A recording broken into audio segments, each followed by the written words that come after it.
everybody. Welcome to Table Talk. We are glad that you're here this week, and here in Pennsylvania, if that's where you are, it is bright and sunny and warm out.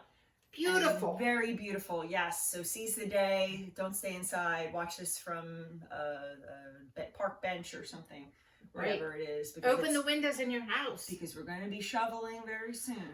That's what I say all the time. I say that is a bad four-letter word. It could be for some. I like it, but when it looks pretty, but not when it's not safe. But anyway, welcome to Table Talk. Right. We're glad that you're here. I'm here with my friend Linda. Morning, she's been everyone. with us before, and I've asked her to help our conversation today. We're going to just talk about the message and the messy church in 1 Corinthians 5, which I can't believe it. We're almost ending this series. Next week, we're going to finish in 6. We're not going to do the whole book. You can read ahead in 1 Corinthians. It gets even messier. At some point, we'll pick it back up in chapter 7 and kind of move on, but not right now, because then we're going to get into Advent and all that kind of stuff.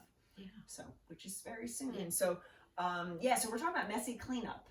And like I said in the message, that Paul initially was going to end the letter at basically our chapter 4. Mm-hmm. It was going to be a short letter, but then he gets word that there's all this other stuff that's happening. He gets this report, and one of them is this guy that's sleeping with his father's wife. So, and we don't know exactly what that, did his biological mom die, and then he remarried, whatever it was, that kind of thing. But it's like this, it's called the incestual relationship, and how the Corinthians were like, yeah, that's cool. So, yeah. They ignored it. They just did their own thing. And anyway, so we just talked about like the need, though, just like Paul did, to address the mess. Mm-hmm. Yeah. So it made me stop and really think about. I've got a better understanding of Paul's letters to the Corinthians through your message, through the messy church. It's a messy church, and it I never realized that it could be using the term messy is what was occurring there. Mm-hmm. And it's brought a lot of things to light to me that I hope others got that same thing, because I don't think, unless you're one of these that really gets into Bible studying, so to speak, but just to read I've read the Bible through and everything, and I've read it didn't sink in till now. Yeah, for sure. Which is good. And you can kind of put yourself in that situation, whether you're like with Paul and hearing this, and like Paul's like this, like, oh my gosh, he was like I said, he was quite perturbed when he was writing this. You can sense, just that some of the things that he was saying, like he's pretty angry, but then also just from their perspective, that it's not necessarily an excuse, but they're having all these cultural influences, and and they're trying to figure out like what do we keep doing, what do we not do, what does it look like to live a life of Christ, and their idea was like, kind of like what we have with many people is like, oh, I believe in Jesus, okay, everything's good, I can do whatever, and I'm good, and Paul's like, no, that's not how it works. Right. Yeah, and just but that pride, I think, was part of what triggered Paul, that they were like proud that this is happening in the midst of their congregation. Yeah. And it's what's interesting too. I love to watch some of the science channels, and I had one on, and they were Machu Picchu, and some of those areas, the same thing was happening then. Right. Yeah. They have found evidence of, we don't have it in writing, but you could, and I'm going, I'm glad I live now, but I'm thinking of some things that I'm going, ooh, I get that. Yeah. Yeah, and we were just talking before we turned the camera on too, just about like how in some ways, like some things never change. Mm-hmm. I described in the message just about like the Corinthians, even just regard of prostitution and sex in the temple and all that kind of stuff, that they were like, that was very normal to them. And that's why Paul had to say, don't you dare go near anybody like that. Right. Anybody in your fellowship, like, no, you need a strong boundary, right, to get, because you're going to be drawn into that mess. But how for us, like, you know, it may not look exactly like that, but in a way, we still have those very cultural influences that pull at us. Yeah. And try to get us to follow that way, and try to think, oh, this isn't that bad. Oh, I know Jesus. It's all good. Like, I can continue, but without realizing, the consequences of the mess. Right. Mm-hmm. Right. Yeah. So we talked about that too. Yeah. It's, in a way, so not, when I look at what's going on around us, it can be scary. Mm-hmm. And, you know, I have grandchildren. I have great-grandchildren. And I just ask the Lord, please keep them safe. Mm-hmm. Yeah. Because the influence is out there. Right, yeah. And have a head on your shoulders, like, to make those, right, the judgments. And the right decision. Just like we were saying in the message, like, judgment is good. Like, yes. When it's used right. Yeah. Yes. Yeah. So I'm curious, how did, when we were talking about that, the idea of Paul saying, I'm making a judgment of this situation and this person. And, you know, we talked about how sometimes in the church we're like, thou shalt not judge. And then we stop there. And so I'm just curious your reaction and how you've experienced judgment. Some things came back to mind of a long time ago. I love my mother dearly. Mother was a devout Christian woman, but she would judge people. Mm. And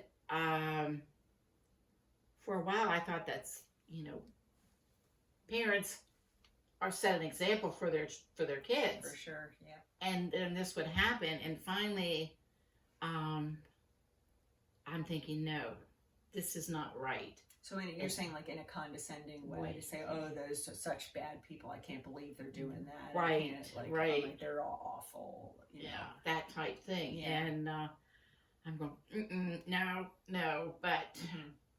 sometimes you have to be judgmental on certain mm-hmm. things, but consider, and it's, the whole thing. Look at the whole picture, right, before you do that. But and it's how, because it's one thing if you're the kind of condescending judgment.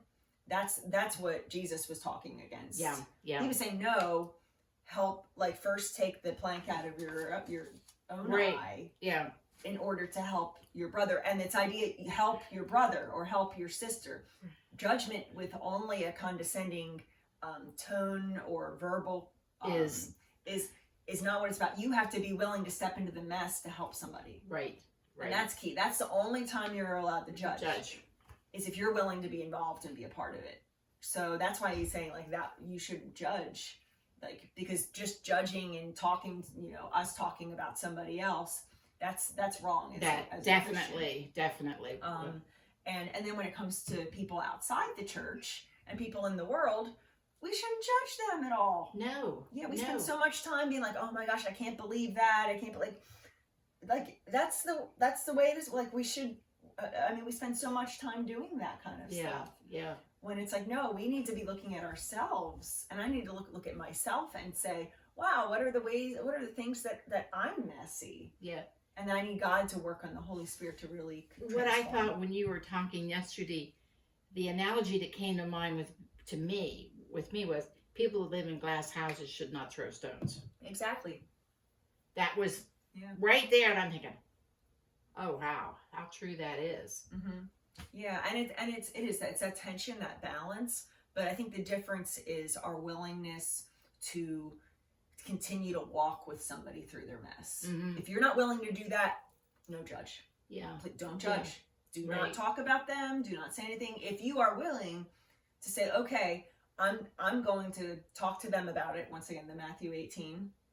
We're going to the person instead of talking about them. We're going to them. That kind of thing. But then I'm willing to walk with them. Yeah. And I'm willing to step into the mess. And if you're not willing to do that, then that's where the don't judge comes in. Right. Because then you're saying, yeah, then I'm in the glass house and I'm just watching you and taking care of that.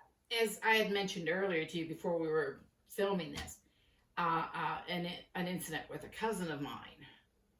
I could have very much, judged her very negative for what she did. Mm. But I try to, I don't preach. I'm trying to set by example. Mm-hmm. In just our course of conversations and talkings and things like that.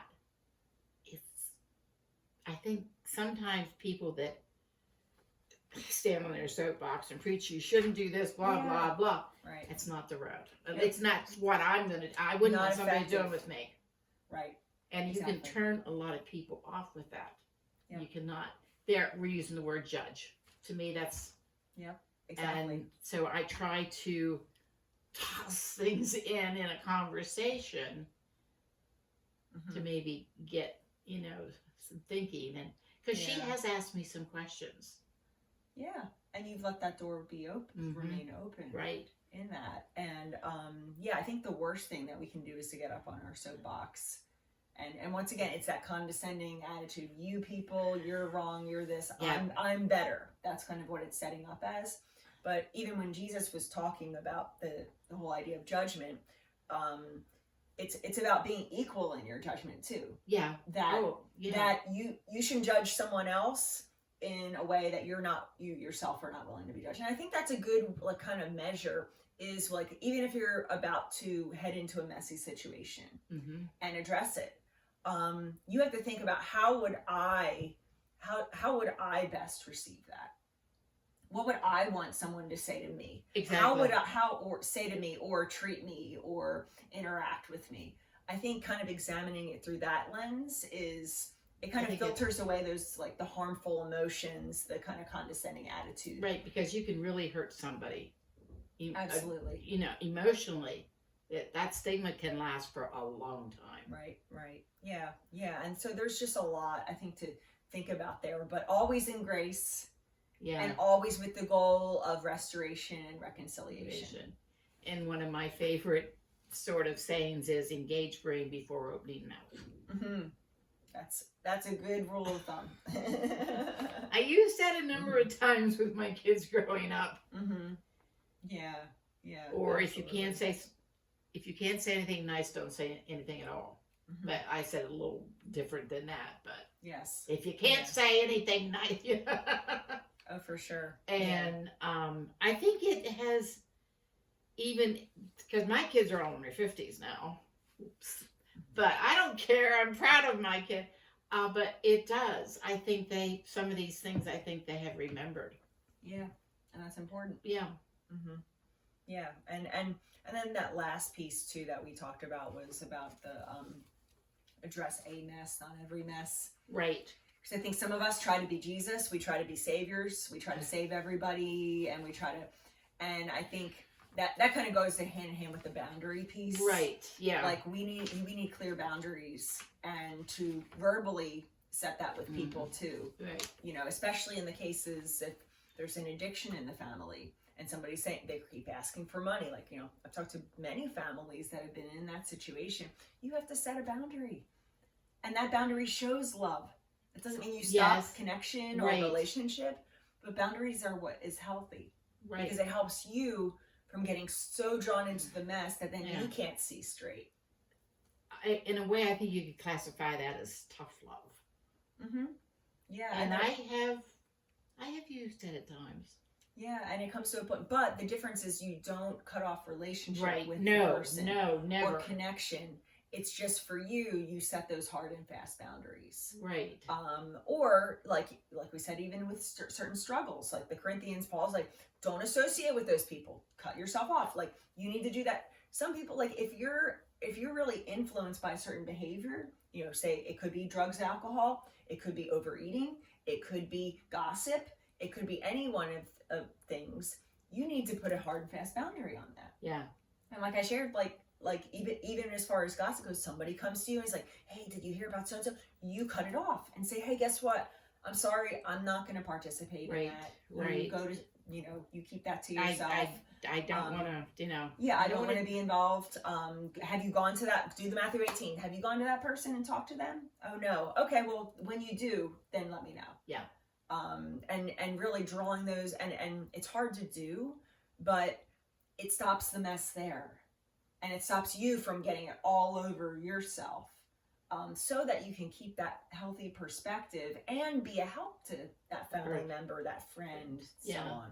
I have some incidences within family where there are members that are not talking to each other. Oh yeah, it happens to every family, I think. Yeah, and it just, you know, breaks my heart, because I see how it has affected not only those people, but the whole family. Yeah, right. And the ripples, we were saying. Right, the ripple effect is just... Yeah, so taking that into consideration, that one person's mess is never their own mess. It's always bigger, and it always affects more people.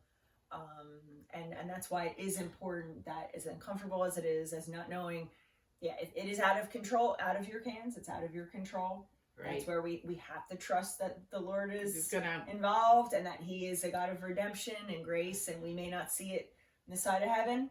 But that's where, but also recognizing that it's for everyone's really greater benefit. Because the worst thing is when you look back and it's like 20 years ago, I wish I would have done something. That's like the worst. Yeah. You know? When instead of saying, hey, you know what, I'm going to step into this, and by God's grace, and with God's help, let's see what happens. Yeah. That's a part. So, well, thank you, Linda. Thanks for thanks. chatting today. You know, I always enjoy this and chatting, because it gets me thinking more about it. Now I know on my way home I'm going, oh, I should have mentioned this. I know. Don't we all do that? Yeah. But that's what's nice is, this is all conversation. I hope that some food for thought for you guys too. Right. And it's just like to have that instead of just, the sermon, you listen, it's done, it's over, that type of thing. But let's kind of continue it. Keep those thoughts, keep what was said. Like it fleshed out. Yeah. And these, I'm going to put a plug in. Oh, the notes and stuff. Yeah. This is great. This is mine. And this is Mike's. Now, Mike, you all know, is my son-in-law. And it's fun to compare what we've written down. And these are laying around that we can pick them up, look at them. Sometimes I don't, but there's other times, oh, hey, now what did Chris say? How, and pick them up. And the questions in the back, too. Yeah. We have the little doggy bag questions. Right. You can, your devotion time or self-examination. Right. How does this impact me? Yeah. So good. I'm glad it's helpful. Yeah, I think it is. That I'll keep them separate. Oh yeah, give them that. But his goes on his pal, and nice. So it's just, I know some people. I've noticed people walk past the trash can at church, and some people are not note takers, right? But it's just sometimes there. And I'll honestly say that there are some weeks I come home from church, I lay it where I wanted, and it's not picked up again. But sometimes during the week I'm going, now, get this and look. I need to refresh exactly what was said, what you were instilling in us. And good. I'm glad that's helpful. That's the intent, at least. Yeah. Good. Awesome. Well, thank you guys for joining us for Table Talk. Every Monday we do this with different people, different conversation. It's a lot of fun for me. And I guess it's fun for you too. I enjoy it. And that's always good. That, because you do,